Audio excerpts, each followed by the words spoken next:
Good evening, everyone. My name is Gillian Moon, and I'd like to welcome you to the Untold Stories of the Palmer Museum of Art and History. Thank you, Brooke. That was fabulous.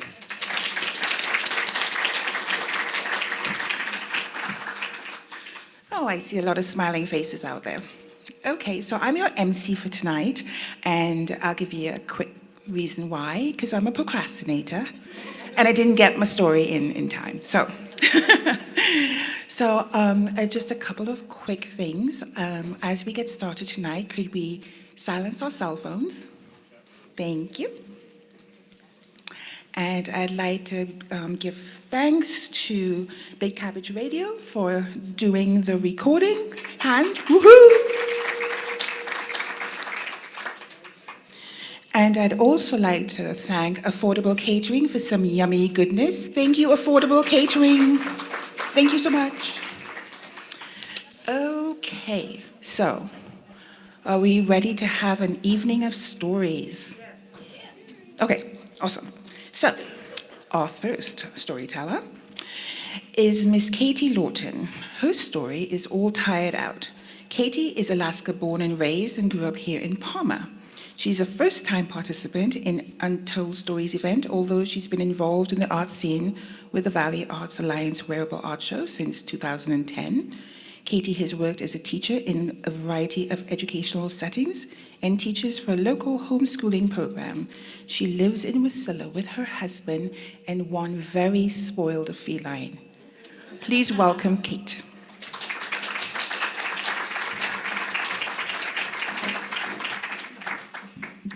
And I may have to adjust this down a little bit because I don't quite have Jillian's lovely height. So let's see how this thing works. I think that's better. Yes. It happens every winter. We all know that snow is coming, and yet somehow we're often caught off guard by it. Several years ago, I was one of those people who was really caught off guard. I knew that my tires probably needed to be replaced, but tires aren't cheap. And besides, it was December and it really hadn't snowed yet, so I thought maybe I could just hunker down and go with the tires I had. Well, then it snowed, and our first snowfall was really a snowstorm. I worked at a school in downtown Anchorage, and the next day, my commute was hair-raising because I was slipping and sliding around in ruts all along Fifth Avenue. That evening, I came home, and I told my husband about my experience, and he went out and he looked at my car, and then came back and informed me that it was no surprise because my tires were bald. It was the beginning of the work week, and I reasoned that really there wasn't much I could do until the weekend, and I thought, I just have to hunker down with these tires until the weekend and do the best I can, drive carefully. It continued to snow that night and into the next morning. And the next morning when I drove to work, I discovered I had a different problem. I had a parking pass to parallel park on the streets around where this school was, and I went to pull into a parking spot, and straightening out my tires, I got stuck. Along came these two Easy Park meter readers wading through the snow. Now, most of the time when we see meter readers, we're not so happy because that means you better jump out and plug that meter. But I was overjoyed because they pushed me out. And one of them said to me, "You're not going to be able to park here with those tires, not today. Why don't you park in the lot over there? It's plowed." And I said, "Oh, I don't have a parking pass for that lot, though." And he said, "Oh, it's okay. We run that, and we haven't set the fee station up yet, and we won't ticket you. You'll be fine." So I went and I parked in this parking lot, and I went into work, and I thought, oh, good. I don't have to be worried about being stuck anymore today. Whew. Or so I thought. after work, I went and I got in the car, and I went to pull out of this parking lot, and that meant I had to cross the shoulder between the lot and the street, and the shoulder was not plowed, and I got stuck. So I jumped out. I waded through the snow. I ran back into the building and found some coworkers who had not left yet, and I said, "I need you to come and push me out." And they did so. Unfortunately, though, I was not going home. I had a second job. I taught composition courses for UAA. Now, quite probably, the university would have looked at canceling classes this week because the roads were terrible, but it was final exams week, and it's very inconvenient to reschedule finals. So that meant classes were still in session. I was driving over to the campus, and I was really apprehensive at this point. What was I going to find when I got there? Would the lot still be plowed?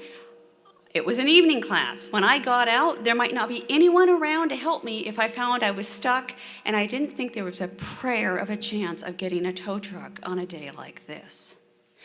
I got to the campus, started to pull into a parking spot.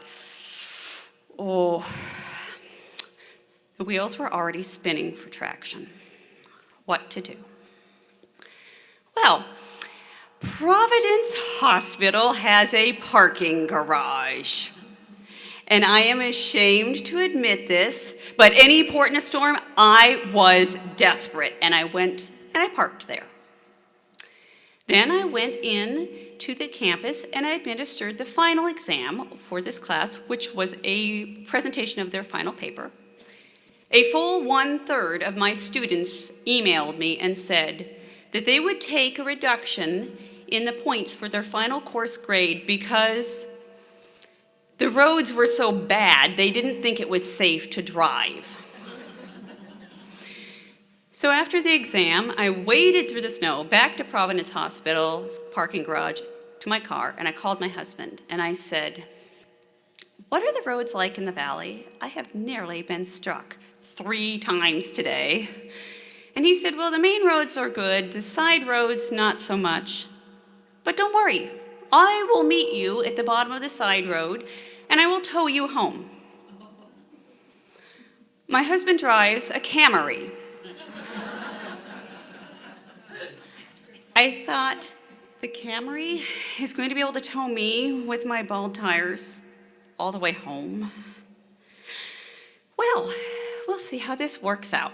So I drove out, and I met my husband where he said he would be, and he hooked up the tow strap, and that Camry really tried to tow me.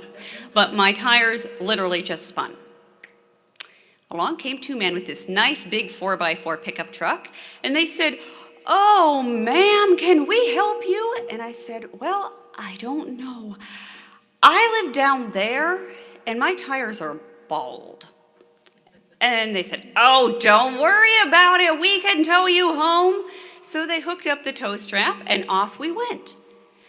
And they did tow me. And it was a terrifying experience because I had no traction and I was slipping and sliding all over the road. And at one point, they towed me down this slight incline, and here came their back bumper. Boom, boom, boom, boom. Fortunately, by some miracle, I was able to make the car stop before I hit it. The driver got out and he came back and he said, "I'm sorry, ma'am, but I can't tow you home." My husband said, "Well, can you tow her to that flat spot over there?" And he did do that. So then my husband and I got in his Camry, and we drove to O'Reilly's, which was the only auto parts store that was still open because it was now nearly 10 p.m. We bought some chains. We drove back to my car, and my husband hunkered down and patched things up as best he could to get those chains on the car so that I could get home. And then he also said, "Tomorrow I will take the day off from work. I will follow you to Anchorage. We will leave the chains on your tires, and while you are at work, I will take your car to Costco and get new tires for it." And that is what we did. However, when he arrived at Costco, the auto shop employees informed him there was a dent in the rim on one of the wheels.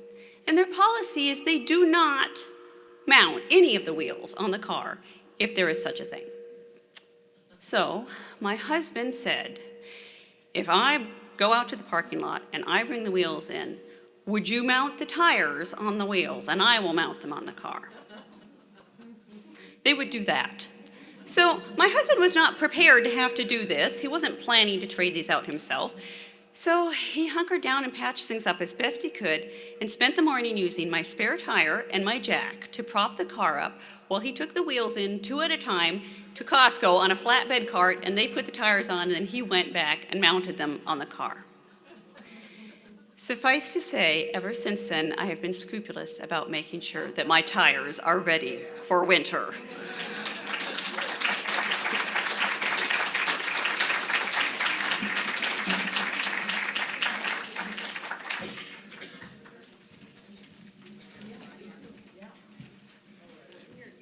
Thanks, Kate. That was all tired out.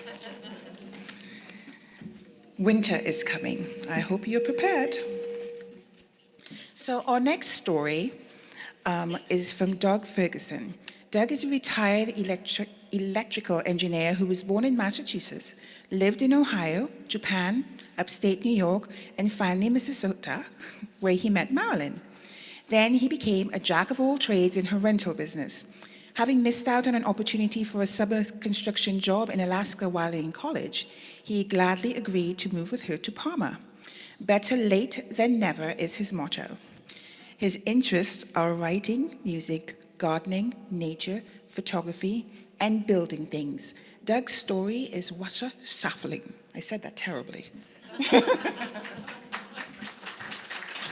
Thank you. It's Wasserschaffen. If I had known I was going to live this long, I'd have taken better care of myself. That famous quote is contributed to some famous people such as Mae West and Mickey Mantle, and I don't really care where it came from. I can really relate. Several years ago, I developed some very vivid back and leg pain due to some back problems. So probably due to the fact that I'd done a lot of stupid lifting and age and everything else over my lifetime, it finally caught up with me. So I did all the due diligence and I had all the tests run and MRIs, which were very expensive, by the way. And they told me that I had a couple of choices. I could either do water therapy or I could do surgery. So, thus motivated, I went out and tried to find a program that would work for me. So I found myself in a chest-high pool near wherever I lived at the time, where I did what most people would call water walking. Now, water walking involves endlessly going from one end of the pool, flailing around with your arms, and back and forth and back and forth and back and forth. It's really monotonous and boring. I've come to call this Wasserschlafen. Wasser is a German word for water. Schlafen is the German word for sleep. Very boring. So anyway, I continued to do this. However, there was one Wasserschlafen exercise workout that I had that didn't meet that boring criteria. I was in the Wasilla Alaska Club pool on November 30th at 8:29 a.m. that Friday when that 7.1 earthquake hit. The sound came in like a railroad train. First, it was a sound like a railroad train going through an intersection, to a railroad crossing, and then there was the sloshing of the water as the vibrations started and everything. The water started sloshing around. It sloshed off into the gutters, off into the side of the pool. The lights finally went out, and the alarms came on. Beep, beep, beep. Just everybody was in a panic. I focused on getting to the ladder at the end of the pool and getting the heck out of there. But some of the other people that were already out noticed these big laminated wooden beams moving in wave fashion. They thought the roof was going to fall down. Well, we all got out of out of the pool safely and into the men's locker room. And there, the lights were out also, except for a couple emergency lights. It was very dim. And the beep, beep, beep. And men were scurrying around trying to get to their lockers and get dressed and get the heck out of there. There was debris on the floor. There was ceiling tile had fallen down there everywhere. It was a scene of chaos. But in the middle of all that, there was some humor involved. Try to picture a group of older men trying to get wet bathing suits off their behinds that was sticking like saran wrap and trying to get their little teeny locks in the dark open in the locker and get some clothes on and get out of there.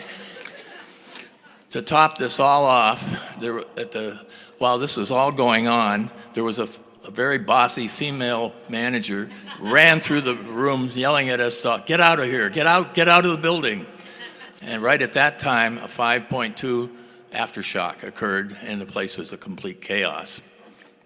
Well, there was one, normally a very jovial retired minister there, who happened to be taking a shower at that time, right when the earthquake struck. He ran totally nude and wet into the locker room, trying to get his little teeny combination lock open and couldn't do it.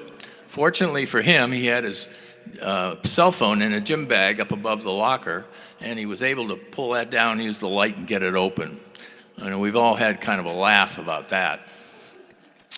Well, I can also say that, that there was not much use for, I know the theme here is duct tape and tarps and everything. It wouldn't have helped most of us in that situation. Anyway, I finally got dressed. I gave up on socks and jumped in my SUV, and I tried to call home, but by then it was the emergency only calls were allowed. And it became very obvious that the power was out in the whole valley. That meant that any intersection became a four-way stop. And it was amazing because at Four Corners, which is normally one of the craziest intersections in the valley at that time in the morning, normally aggressive Alaskan drivers were taking their turns, and traffic was moving pretty smoothly, and that was amazing to me. So looking back on this, the Alaska pool was pretty well constructed. It was back on the air on that Monday after the inspections. And in general, in the valley, after a couple weeks, things were pretty well back in shape for a lot of people. People were helping other people get address problems that they had, but school was back in session and all that. And there was the holiday season was ramping up. There was holiday music on the radio. Even over at the Raven Hall, there was a Christmas shopping mall thing planned for the next day, and it went on as scheduled and was packed. And so I've had a different appreciation of Alaskans, being a Chichako here, for recent Chichako in Alaska, of the stick-to-itiveness, the resourcefulness, and the ability to help other people. And it's a new appreciation. But I still will always remember that Wasserschlaschen workout.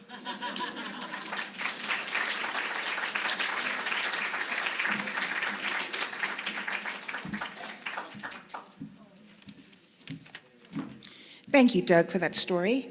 I was going to try and say it again, but I think I won't. And I practiced before. It's useless, actually. Anyway, so I didn't tell you guys, the theme for this event is blue tops, extra tufts, and duct tape. I forgot that part. But anyway, this is what you get for having a procrastinating MC. So our next story is Becky McLaughlin. I said that right, didn't I? Yes, right. Came to Alaska on vacation from Florida and was talked into staying the winter just to experience it. Really? Huh. Okay. 30 winters later, she considers herself pretty experienced and now wants to just vacation in Florida. Here is Becky and her story, This is Normal, right? Thank you. I had a hard time coming up with an experience I thought would fit tonight's theme, which is like about struggle and hardship. I grew up a privileged middle-class white girl. What do I know about struggle? Now, if you'd asked my teenage self if she was having hardship, my answer would have been, oh my God, yes, right? Because I was beginning to discover that my family wasn't normal. Horrors. I came from a largish family. There were 5 kids. I was near the tail end of the birth order in the kids that spanned in age of 16 years, okay? So this was my normal, right? Why other kids in kindergarten didn't have a brother in college? Well, that was just strange. My dad worked as an engineer for General Electric. He had degrees in chemical, mechanical, and electrical engineering. He was a very smart man. But I've come to realize that engineering, it's not a job or a career or even a calling. It's a personality disorder. Sorry, Doug. My dad had 2 very strong traits that I associate with his engineer's brain, okay? The first was his ability to fix or modify anything. And the second was his inability to fix or modify anything in a timely fashion or in what would appear as normal, okay? I grew up in a household where, yes, you can and should reinvent the wheel. He would frequently take apart and modify anything from appliances to camping gear and furniture in an effort to improve them, okay? He was never satisfied with just letting something exist as is. For example, one time a local restaurant was selling off their old furniture, and Dad came home with this gigantic table. I mean, it was completely round and had to have been at least 6 feet across. It was too big to use unless you were literally being served by a waiter, okay? So his solution was to build a 4-foot lazy Susan to put on top of it, okay? So you can picture this, you got big table with a little table on top of it for the serving dishes, and that one spins around like a merry-go-round, all right? So this was normal till I had friends over, okay? You had to know the routine. You had to stay alert, all right? Otherwise, you'd be holding on to that serving spoon when the mashed potatoes went clockwise out of reach, right?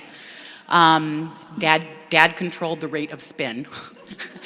And you needed to stay on your toes. No dilly-dallying. If you want a dinner roll, take it now because you're not going to get a second chance.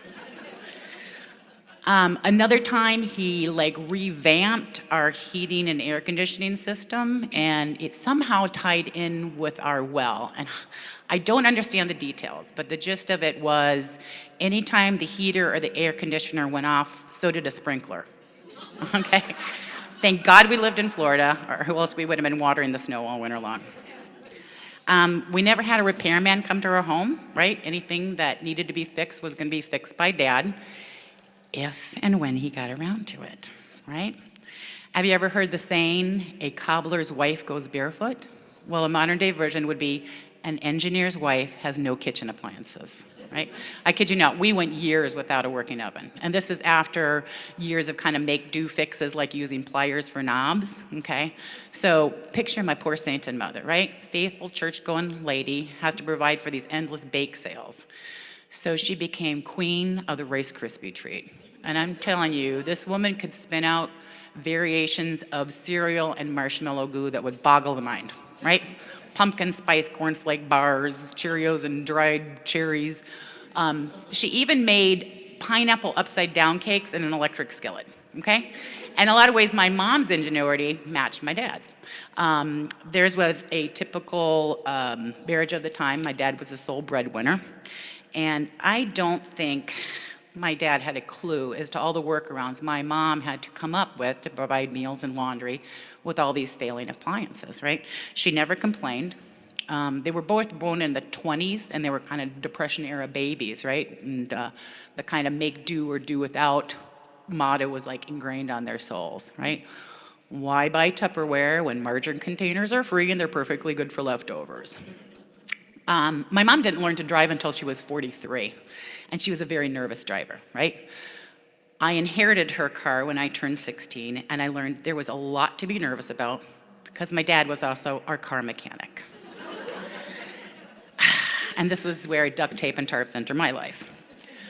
It was a VW Bug, okay? It's probably about 25 years old by the time I got my turn as its driver. And the original Bugs were very simple vehicles, 0 bells and whistles, nope, seat belts, nope, heater, nope, automatic transmission, I don't think so, right? In addition to being a very stripped down model, it was also showing its age. It stalled frequently. It had kind of like barely there brakes. And then it had this weird issue where if you hit a pothole, it would start to shake. And the shaking would just build up in intensity until you pulled the car over to a complete stop. Okay? We also lived in a state where the vehicle has to pass an inspection, and the blinkers on this car were inoperable, okay? So instead of fixing them properly, my dad's workaround was to have these like wires coming out of the dashboard with two little buttons taped to the end on it with duct tape, right? So you had one button that you'd have to repeatedly push for the left blinker and one button for the right, okay? All right. So here's a scenario I want you to picture. Let's make a turn at an intersection, okay? So you got your left hand on the wheel, only your left, okay? Your right is going to be very busy, and we cannot afford the luxury of a 10 and 2 position, okay? Because with your right, you're downshifting, okay? But not just downshifting, you're also grabbing these wires and hitting the blinkers to indicate you're turning, and God forbid you should get those wires wrapped up around the gear shift, okay? All right, so now we're gonna get our feet involved. You got your left on the clutch and your right on the brake, but wait a second, you cannot take your foot off of the gas because this car will stall. So, with that same right foot, you're gonna just kind of wiggle your heel over and press the gas and the brake at the same time. Okay. You know, as a new driver, I was terrified, all right? This is my normal, right? So my workaround was to learn all the roads in my town so I can make it from any point A to point B with the fewest turns possible, and God forbid I should have to stop on a hill, okay? God bless my father. At least I inherited big feet from him, so that kind of helped out with the pedal working. All right. And really, as I look around, I see other things that I inherited from my parents, okay? I, too, have a stove that doesn't have all its knobs. Thanks to my mother, I have a refrigerated full of repurposed sour cream containers that I can't bear to part with. But that's reusing, right? And I have a dishwasher that only works when you add your own boiling water to it. All right, but that is where I draw the line, okay? My car is only 20 years old, and it has heat. So I'm perfectly normal.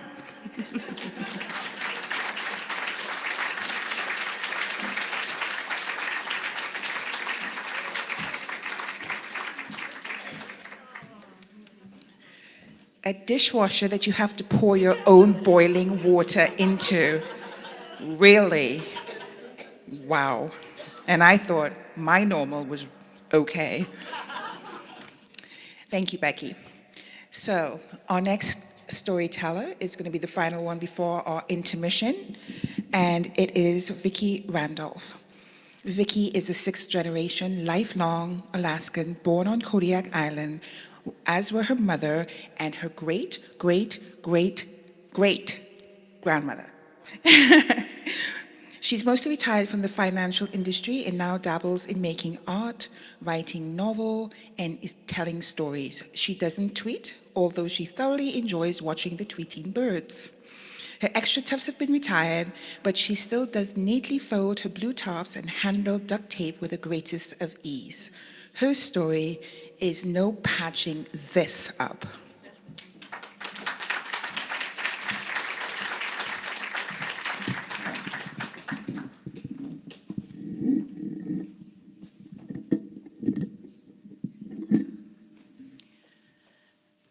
I was in my late 30s, living on Kodiak Island, when a friend introduced me to Ron. Ron had only been on the island for a few months. He was very handsome, salt and pepper gray hair, sparkling blue eyes, and a really nice smile. He was quick-witted and well-spoken, and he loved the outdoors just like I did. There was an instant chemistry there.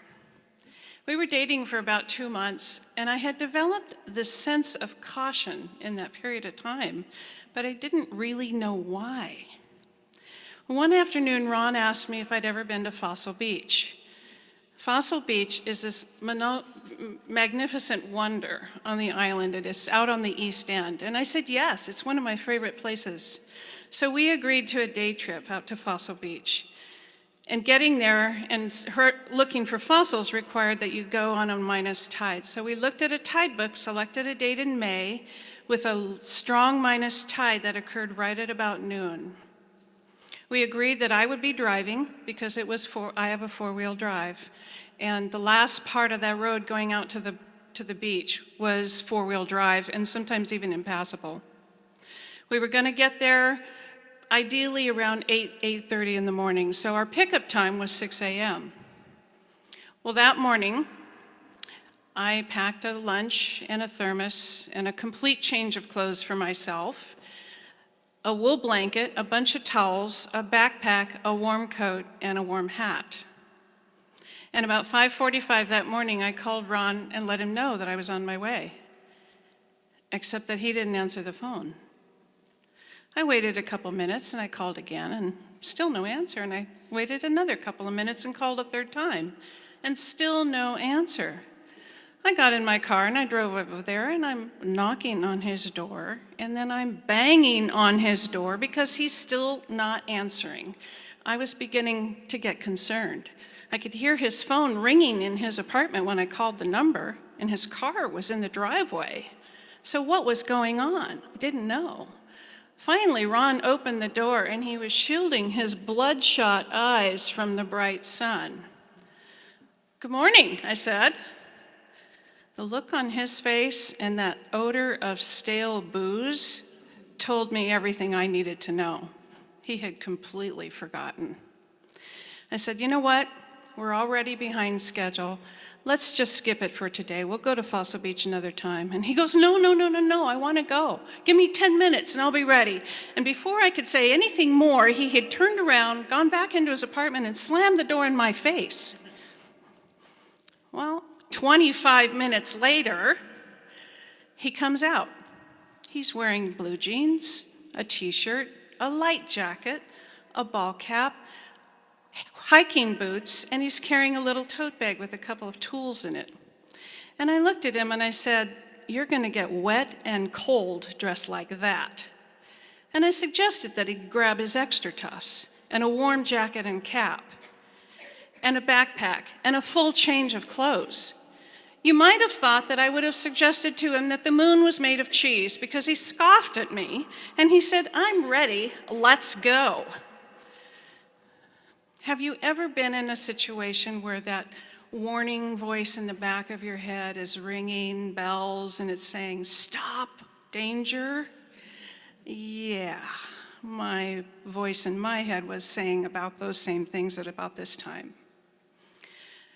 Rather than call it off, we got in the car and headed on down the road. We were now about 2 hours off schedule. It was a beautiful day, and along the drive, which normally takes 2 hours. It's about a 40-mile drive, normally taking 2 hours. Along the way, Ron was saying, "Stop, I want to take pictures." And I kept saying, "No, we're behind schedule. Let's keep going. You can do your pictures later." And he's going, "Why do we have a schedule?" Well, I had already explained to Ron many times about the need to plan to get through this beach because of managing the tide. And I just had this sense that he really didn't know what it meant to work with a tide and certainly didn't respect the power of tide. So anyway, we get to the beach. I had wanted to get there on the outgoing tide. We actually got there on a slack tide where the tide is flat and it's actually going to be coming in. It's a beautiful beach. Fossil Beach was made as an outflow of lava, and it's bordered by high cliffs on both sides. On one side, there's caves that are very likely formed by lava tubes. And on the other side is a big outcropping, and that's where the big fossils were. You had to get around that big outcropping, and you could only do that on a minus tide. Seagulls were diving into the big kelp bed that's always laying off the beach. There was a seal bobbing up and down on the surf at the mouth of a small stream, and the air was tangy with that smell of salt and beach grass and cow pies and kelp. The wind was brisk, but it was warm. And I put on my outer gear and my backpack, and Ron said, "Why are you putting all those clothes on?" And I said, "Ron, you are going to get cold. When the tide turns, so does the wind."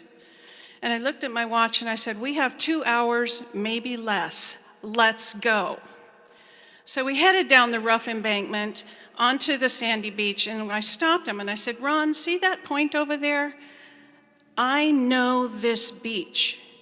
When I say it's time to come back, we need to come back, because if we get trapped on the other side, we could die." He laughed. Now those little warning bells in my head were now clanging so loud that I was sure he could hear it too. And maybe he did, because he actually said, "Okay, I get it." I said, "Good, let's go." It took about 25 more minutes to get down to the beach where the good fossils were, and Ron was instantly and completely engrossed. I was watching the tide and talking to him about the hazards we were going to face going back, because once those rocks get wet, they are slick. And I was trying to impress upon him how important it was to keep solid footing on a level ground. About 45 minutes later, I said, "Okay, Ron, we need to go." He said, "We just got here. I need 10 more minutes." "No, Ron, we need to go now." And I started back. I went a couple of yards and I looked over my shoulder, and he's still hunkered down digging up fossils. "Okay, Ron, no, we need to go now. Now." He didn't do anything. I turned around and went back to him, and I'm standing there trying to impress upon him how important it was that we had to go back now. I knew that if we didn't make that around that point, we would be stranded on that beach. And to get off that beach, you had to go a long way down the other direction and try to climb a cliff. And sometimes you don't make it depending on how strong the tide is coming in. Ron finally got up, picked up his heavy bag, which was now full of fossil rock, and we headed back towards that point. And by the time we got there, I knew we had waited too long. It took him about 15 minutes to get engaged and on our way. And I looked at that rock. It was already surrounded by water, and it was deeper on the other side than it was on our side. And I knew that, because I know this beach. And I said, "Ron, we can't make it. We're going to have to go back and try to get up over the cliff." Well, warning bells again in my head. Instead of listening to me, he pushed past me. And I'd already warned him about walking on these slippery rocks when they were wet. But Ron pushed past me, and he started to climb that point. I knew better to climb the point. I had experience with that. And so I wandered into the water, and I was instantly in water up to my thighs. So imagine the cold, icy ocean water. The shock of that took the breath away. My extra tufts filled with water, and my legs instantly felt like they were encased in cement. "Ron, we need to turn around." And about that time, he slipped and fell into the water. He got up, but he was favoring his foot. He twisted his ankle on the way down. So now he is soaking wet. I am wet almost to my waist, and we are in big trouble. I knew that if we turned around, we would probably get hypothermic and not be strong enough to climb a cliff. And there's a possibility that we would have gotten trapped. I also knew that if we continued to go forward, we were going to get in water deeper than we already were. Well, somehow, by the grace of God, we made it around that point and back to dry sand. It took another hour to get from that point to the car. When we had come in, it had only taken us about 10 minutes. We were so cold and so wet.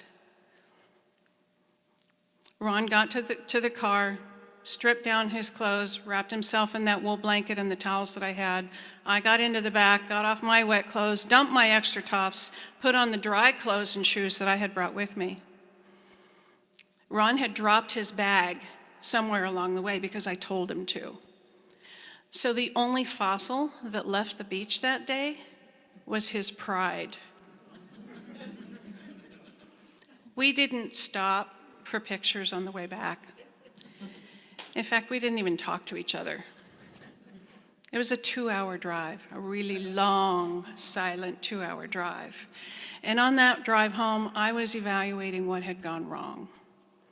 My first mistake, my biggest mistake, was not listening to that little voice in my head that had warned me even before he had gotten in the car. His mistake was not listening to me. I knew then why I had those cautionary feelings about him as we were dating. I had seen him interact with other businessmen, and I knew that he'd sought their opinion and he'd listened to their advice. But he didn't listen to me. When I dropped Ron off at his apartment, he finally spoke. And he said, trying to make light of the day, "Wow, that was fun, wasn't it?" I didn't say anything. And then he must have realized what I was thinking, because he said, "Can we patch this up? Have dinner with me tomorrow night." You know, Ron was really lucky that day. I wouldn't have left him on the beach, but I was really tempted that if I'd had blue tarp and some duct tape in the back, he would have been wrapped in blue tarp, bound up in duct tape, and left alone on that dirt road.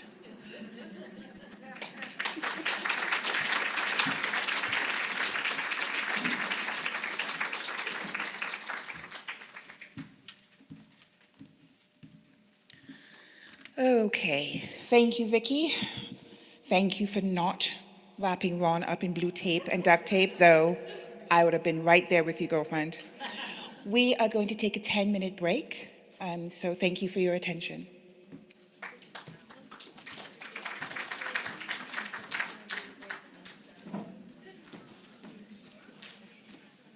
So maybe I'll take it off. I can just take it off. I'll just take it off. So thank you very much for coming tonight. It's one of those rainy, dark, and dreary nights, so it's nice to hear these cheery stories and kind of walk in somebody else's shoes. My name is Pat Chesborough, and I am the chair of the board for the museum, and I'm here for the pitch of joining the museum, if you have not already done so. We have some membership forms in the back, and one of the big, there's a lot of good reasons to join the museum. One is to support the museum and support the things we do and the things we try to do in the community, and to help us to make sure that we take good care of the artifacts and the memories that we hold there in the museum. So that's one thing. Another thing is sort of a little more maybe self-serving, and that is if you like to do the wine walk, you get to get your tickets about a week before anybody else if you're a member of the museum. So that's another thing, because that's a limited number. The third thing is when you're a member of our museum, you also become a member of the North American Reciprocal Museum Association. And that sounds like a crazy kind of thing to be a member of. Here we are in Alaska. But what happens when you're a member of our museum is that you get either a free or reduced price on museums, 700 museums across the country. So I had the opportunity to do this my very self, in that I was in Corning, New York, and they have a big glass museum there that's I think it's about $20 to get in. So my granddaughter and I went to the glass museum and got in for free because I was a NARM member. And then we went to the next day we came back because it's a huge museum. We had to pay again, but we didn't have to pay again. So I got my $50 easily refunded. So if you like to go to museums, there's only a couple in Alaska, but there's all over the country, and there's actually some around the world. And it's kind of an interesting thing because you might go to a museum. I went to one in Wisconsin in Milwaukee that was the Jewish Museum in Milwaukee. I probably would not have even gone there unless I had the NARM membership. So I really urge you to think about becoming a member for the good of it, and for the benefit of being in the North American Reciprocal Museum Association. But we also have some other good things going on here. We have a drawing, And this is Felicia. She's on our board as well, and she is the art teacher at the college.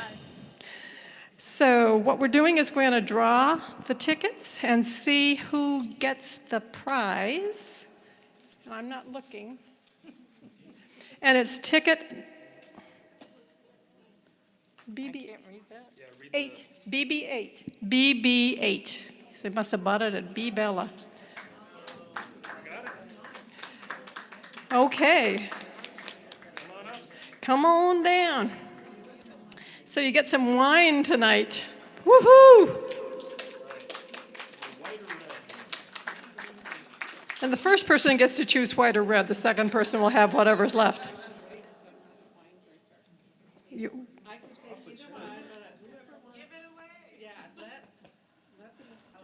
okay, well, we'll draw the next one, and then you'll take the one that's. I don't know. Okay, I'm not looking. Okay, this one is BB2. So B Bella to the rescue. So now you get to choose red or white. All right, red it is. Okay, great, thank you. And thanks for buying tickets and thanks for coming. And think about next time, it's the one that got away. Think about telling a story. These people are doing a great job and you can do a great job too. So. All right, thank you, Pat. Can we get a hand for our board president real quick, please? All right, I'm Sam. I'm the executive director. I just wanted to thank you guys for coming out tonight. It's really great to see a crowd here, and it's really great to see this appreciation for local storytelling here in the Valley. I also just wanted to personally give a shout out to Mike with Big Cabbage Radio over here.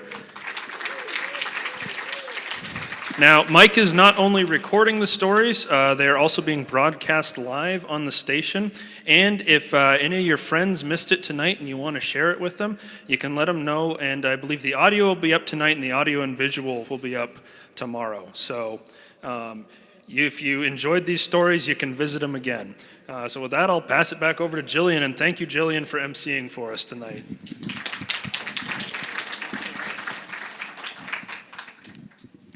Okay, so before we get going, congratulations to the winos that got the wine.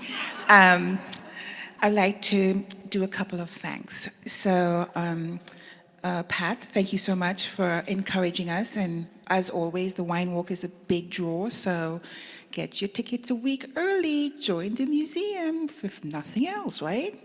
So, Vicki Randolph and Emily Forrester are the Untold Stories Committee. Thank you for all you do for that.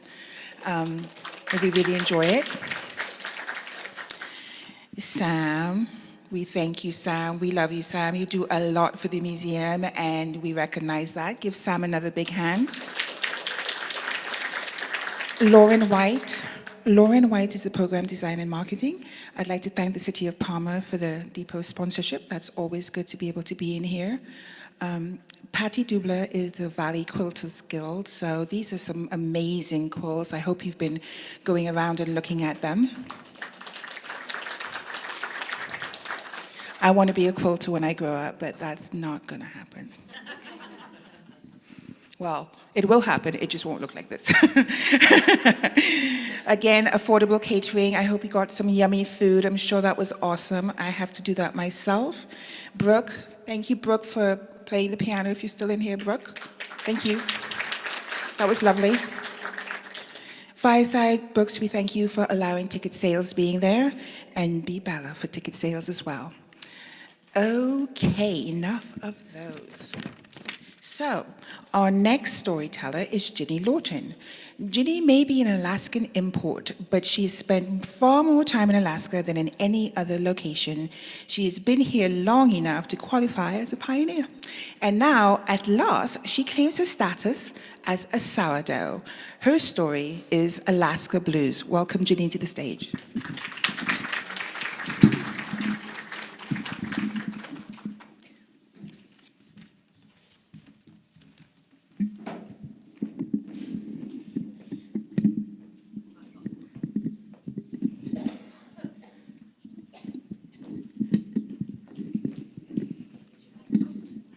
got it now. Okay.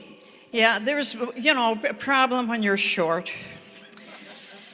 And I knew I couldn't do anything after Jillian was with this. Well, I'm going to tell you about how after 40 years, I graduated from chichaco status to sourdough status. When I first came to Alaska, I was told that there were 3 traditional things a person had to do to become a sourdough. 1, spend a winter. 2, pee in the Yukon. And 3, wrestle a bear. Well, obviously, I've spent a lot of winters in Alaska. And a couple of years after my arrival, my husband Joe and I went to Manly Hot Springs, and from there, we went up to Tanana. And Joe said to me, "Hey, the Yukon's right there. Take advantage of it." And I did. And as for wrestling a bear, well, some of you heard the story last April about my experience of being eyeball to eyeball with a bear through a very flimsy mesh tent flap. And I've also experienced a false charge by a sow. And quite frankly, that's as close as I want to come to wrestling a bear. So I think a better and more apt and appropriate modern day Alaskan requirement would be to use blue duct tape. Excuse me, a blue tarp, and you could use blue duct tape if you could find it, and duct tape to make an emergency Alaskan repair. And I'm proud to tell you that last December, I finally did that. Shortly after the November 30th earthquake, my husband and I were going to Mexico. Now, you all know that's another traditional Alaskan mainstay, a sojourn in a warm and sunny climate in the wintertime. We left Palmer about 9 p.m. because we had a red-eye flight. And the road near Mirror Lake had sloughed off. And crews were working day and night to repair that road so that the normal flow into Anchorage could be restored.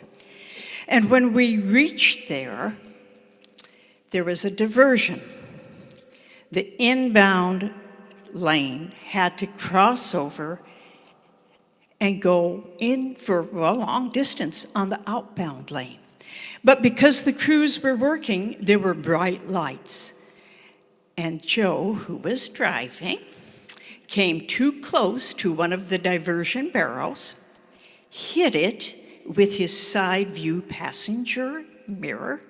The mirror smacked into the passenger window, and glass exploded throughout the car, followed by wind and rain. Well, it was too late to return to the home and get a different car, and so we started to weigh our options. What were we going to do? And finally, I said, the best thing we can do is to continue on, go to Eagle River, and in Eagle River, go to the Fred Meyer and buy a blue tarp and get duct tape. Now, I'd used blue tarps before, but for mundane stuff, like underneath a tent, I'd put a tarp. And, I'd used one for a picnic table, too. They're really good for picnic tables. And as for duct tape, my most impressive use of duct tape was when I was a member of the Duct Tape Orchestra at Mr. Whitekey's show at the Fly-By nightclub. And we performed a rousing and unusual version of the William Tell orchestra or overture, just a little bit of it, very interesting. But I had never used either one of those things together, and I'd never used them for a repair.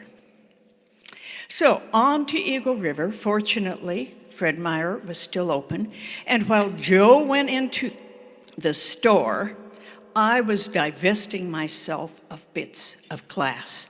I had glass in my hair. I had glass all throughout my clothes. It was in my jacket pockets. It was in my shoes. Glass covered the car seat.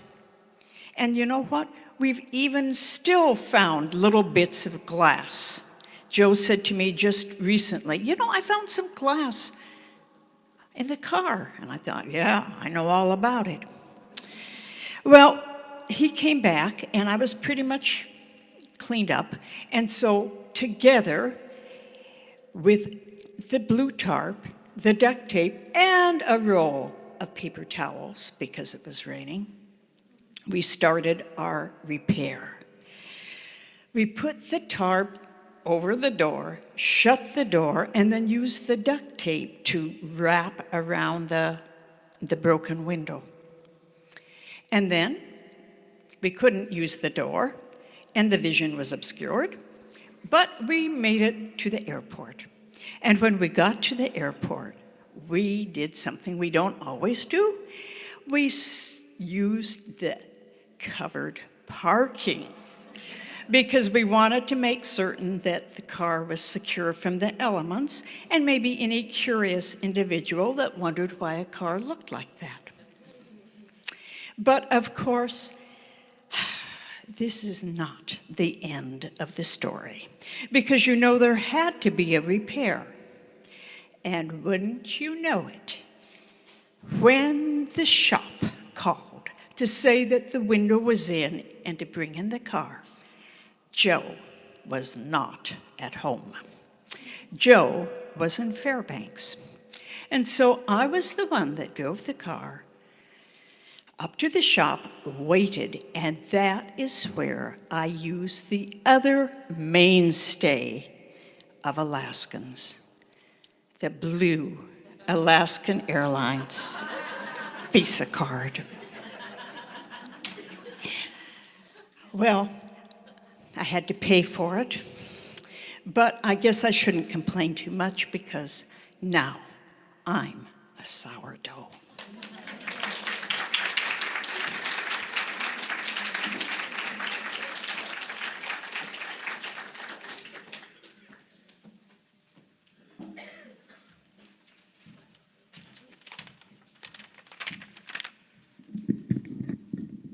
Okay, thank you, Ginny. Welcome to Sourdough Club. What am I saying, welcome to Sourdough Club? I'm not a sourdough. Not yet, anyway. I've done 2 out of 3. Anyway, so our next story is by Marilyn Bennett. Marilyn moved from moved to Palmer from Minnesota 2 years ago to be near to her daughters.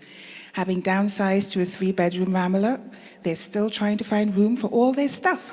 She loves to garden, and this fall planted 135 bulbs so that in the spring, everyone will know her house. It's going to be the one surrounded by yellow daffodils. So I can't wait. Growing flowers is easy. Growing girls, however, is more challenging, as the story will show.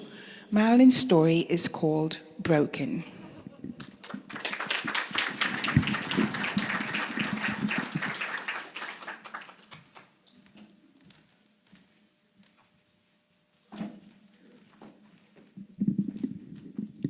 I don't know where that's supposed to be. I guess that'll be fine. Or that'll be better. What do I know? How many out there are parents? All of you that are parents understand that when children are born, they're born with their own personalities. There's almost nothing that you can do at that point to change that. My first daughter was this sweet, adorable little child. She was so gentle with her toys. She barely played with them, and she would put them back carefully up on her shelves. And what she really wanted was a sibling to play with. She'd say, "Oh, Mom, no, can't you have another baby?" And so she begged and begged, and then when she was 8, Tracy was born. Tracy was a totally different child than Lori. Tracy was hyperactive from day one. She never was still. At 6 months old, she was racing around on her knees, getting into everything. All of Lori's toys were broken in no time. All of Tracy's toys were broken. We duct taped things together, but it was pointless. Nothing was safe from her. She would get into any shelf, any drawer. You had to keep your eyes on her every second. She was so out of control, I felt. Like she would say, "Mom, I want to get in." She wanted to get in my lap. Well, before she could talk, she would push to get up on my lap, and I put her in my lap, and she'd want to go down, and then she'd want to come up, and she'd want to go down. And you couldn't hold her because she was just moving all the time, and it was like, what is this? So when she was 2.5, I took her to a child psychiatrist. It was either her or me. So he wanted to put her on Ritalin. And I said, no, I'm not going to put my child on drugs. But I did get him to sign so that I could enroll her in a special school for hyperactive children. She was there from 2.5 until 6 when she could go regular school. The school was wonderful. They taught us how to treat this child. She loved attention. She didn't care if it was bad attention or good attention. It was attention. And so we found that to isolate her in her room, then she would want to be good. She would be good for a few minutes. Mainly, we tried to teach her how to focus. So my daughter Lori spent her childhood teaching Tracy, or trying to teach Tracy, how to focus. My daughter Lori had a lot more patience than I had. When Tracy was 8 years old, she was getting much better at focusing on things, but she still had some problem with breaking things. So when she was 8, we got her a watch. It was a Mickey Mouse watch, and she was so proud of it, and was very upset when the very next day she stepped on it and broke it. But she still wore it for a while because it was really cute anyway. So we bought her another watch at the beginning of school. Then we bought her a watch at Christmas. Then we bought her a watch for her birthday. Then we bought her another watch at the start of school. It made it so easy to know what to get her. When she entered high school, we decided to get her a camera. So she promised she would be so careful with this camera, and she was. She was so careful until they went on a school field trip, and she dropped it in the lake. Well, the cameras went the same place as the watches. It made gift giving so easy, we just gave her cameras. We were getting a little tired of it, but when she went away to college, we thought, well, we'll get her a really good camera. Now she's in college, she's getting older, she's learning how to take care of things. And so we got her one, but we bought the extended warranty for it. So a couple months later, she was coming home from school, and she stopped to take pictures. And then when she got back in the car, she had left the camera on the hood of the car. So she started the car, and it slipped off and she ran it over. So she came home and she had the camera in a bag and she dumped it out and said, "I'm so sorry, Mom." We pretty much gave up on getting her cameras. However, Tracy and I decided we wanted to take a mother-daughter trip to Switzerland before she got married. So I got her a digital camera, one of the first digital cameras. And we did so well up until almost the last day of the trip. We were in Lucerne, and we walked 120 steps up to the very top of a 15th century clock tower. And she's looking down at the clock workings and dropped the camera.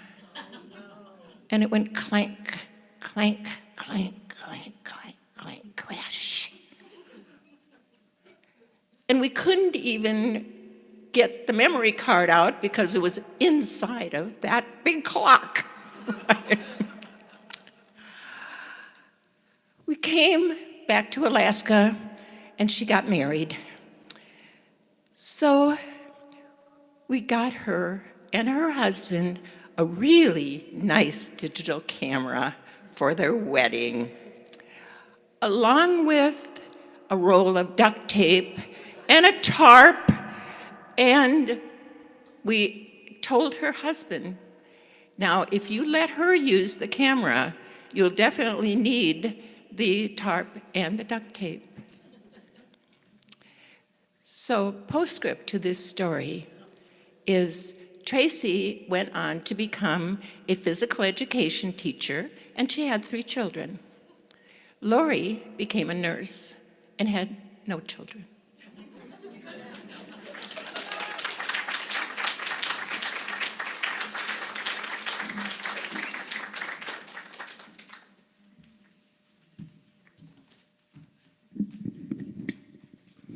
Siblings, what are you going to do?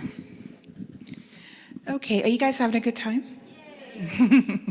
Aren't these storytellers amazing? So think about it. You guys too can be up here telling stories. Everybody has a story. There's a story behind every one of your guys' eyes, and we'd love to hear it. So please think about joining us. Our final storyteller is Miss Hilary Saffron. Hilary lives in Parma and works in social services. She's actively involved in the arts through involvement in the Valley Arts Alliance, Valley Performing Arts, the Matanuska Susitna Orchestra, the Borealis Dancers, and her very own performances in the Valley as a singer and ventriloquist. If you've never seen Hilary do her ventriloquist, you're missing something. She's also the author of Laughing in the Rain, Self-Care for the Storms of Life, and will never ask you to talk to the hand or to read her lips. This is her second story with Untold Stories, and Hilary's story title is City Slicker No More, mostly.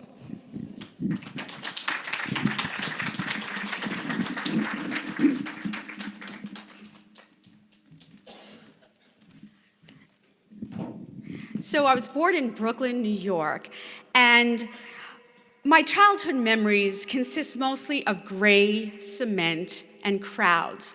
Nature to me was taking snow in the street and trying to make a snowball really quick before it would turn sooty and black. And then I would hide it in the freezer. Or nature to me was looking at the potted plants in the living room. So the only place in Brooklyn I think that you would find, I'm actually gonna make it a bit taller. The only place in Brooklyn that I think you would find duct tape and tarp would most likely be a member of the mafia.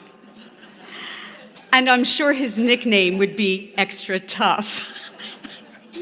So my family was really not into recreation or outdoor activities, except to go to the beach in the summers. So I suppose nature there was swimming in the ocean or playing in the sand. My father would commute to Manhattan every day to work in the garment center, and eventually we moved to Queens and then Long Island. But even in the suburbs, the most outdoorsy I would probably get would be sitting on someone's lawn, playing in the street, or riding my brother's bicycle. hunting and fishing was what other people did or what you saw in the movies or books, because that was not our life and we didn't know anybody who did that. I guess the closest I did come to wildlife was our poodle named Pixie. So after graduating college in Long Island, I worked in Manhattan for 3 years, and then I had an opportunity with some friends to go to Seattle. Well, I did, and I remember the first time that I saw Mount Rainier. I was stunned. The most I'd ever seen anything like that was in a painting in a museum in New York or a mural in a bank in Brooklyn. We didn't have anything like that there. And while I was also in Seattle, it was the first of many poor life choices, and that was my first untold story called A Man Is Not a Plan. And so I eventually got to Alaska, where there were 10,000 more Mount Rainiers. And that's where I've now made the Matsu Valley my home. I remember the first Alaska State Fair that I went to, and I saw a 2,000-pound pumpkin and a 200-pound cabbage, and I guess the cabbage fairies really are magical. It's incredible. I mean, it's like an agricultural explosion. I didn't know that squash could do that. Well, also seeing moose walk casually across a parking lot or saunter into backyard is pretty exciting for me, unless he's eating the vegetables in my raised beds. Yes, did I say raised beds? I have joined other Alaskans in the joy of gardening in the summer. And so when I bought my home in Palmer 6 years ago, I would have never imagined that I'd be living on an acre and a half, surrounded by beautiful trees and rolling hills. And my neighbors also live on their own acres. But I notice the older I get, the less and less people I want to see. I was flabbergasted when someone had the nerve to buy the wooded lot across from my driveway and had the audacity to build a house on it. Oh my gosh. I mean, really, you know? So I just know that even though I could barely see their log home, and it's very nice, I just want to see trees and hills. I don't want to see people anymore. And that's when I knew, I think I am becoming more of an Alaskan. Well, yeah, what happened to that city slicker apartment dweller that lives like a concrete bee in a hive? Oh, and by the way, living in New York is not like hanging out with Seinfeld or Kramer, and it's not an episode of Friends. Let me just correct that. So anyway, as I look back on my life, I realize I've made many, many poor choices, and I've spent hundreds of hours trying to mend my broken heart and waded through thousands of tears. But you know, you might think that enough is enough, right? Yet, I love life, and I love Alaska, and I want more.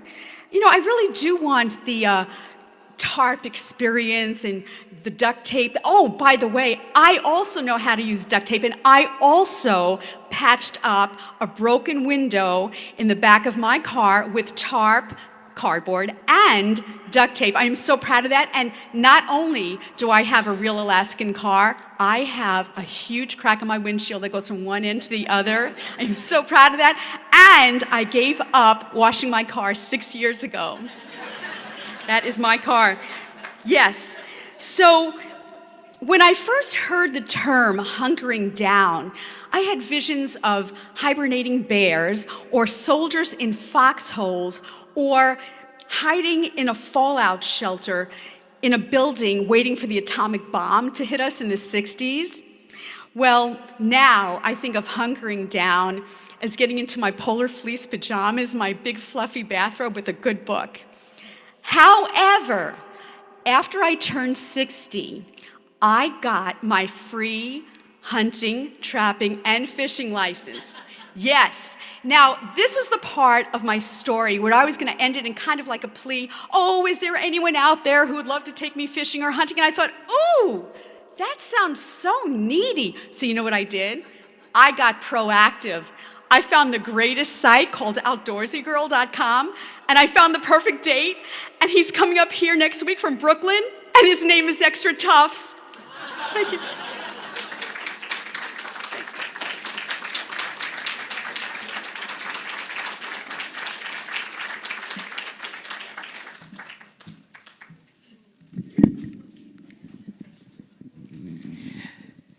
That was fantastic. I'd like to thank all the storytellers. You guys did a fantastic job.